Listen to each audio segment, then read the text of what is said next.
Junior Shakib কিন্তু এখন রঙিন চশমা পরে আছে।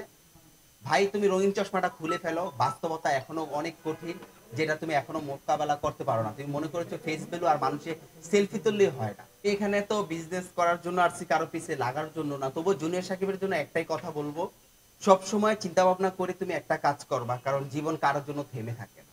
হয়তোবা ইকরা তোমার লাইফ থেকে চলে গিয়েছে, আল্লাহ পাক এটাই চেয়েছে।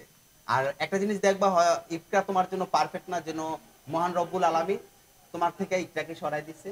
আর ইকরাও তোমার ইকরার কাছেও তুমি পারফেক্ট না।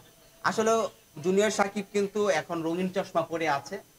ভাই তুমি রঙিন চশমাটা খুলে ফেলো, বাস্তবতা এখনো অনেক কঠিন, যেটা তুমি এখনো মোকাবেলা করতে পারো না। তুমি মনে করেছো ফেস ভ্যালু আর মানুষের সেলফি তুললেই হয় না। একবার পরিশ্রম করো, পরিশ্রম করে টাকা ইনকাম করো, ভিডিও করে না, তাহলে বুঝতে পারবা যে তোমার আশেপাশে সত্যিকারের মানুষ কয়জন বন্ধু বান্ধব আছে। দয়া করে বলছি ভাই, ব্যাড কমেন্ট বাদ দাও এবং উল্টাপাল্টা মেয়েদের সাথে ভিডিও করো না। আমার একটা নতুন একটা সেলুন দিয়েছে, আইকনিক স্টাইল সেলুন, জয়দেবপুরে ঢুকতে এবং ফ্লাইওভারের গোড়ায় আমান্তা টাওয়ারের অপোজিটে, অথবা হাসান তারবির গার্মেন্টসের সাথে। তুমি চলে আসো ভাই, তোমার আমি স্পেশালি ভাবে দাওয়াত দিয়েছি।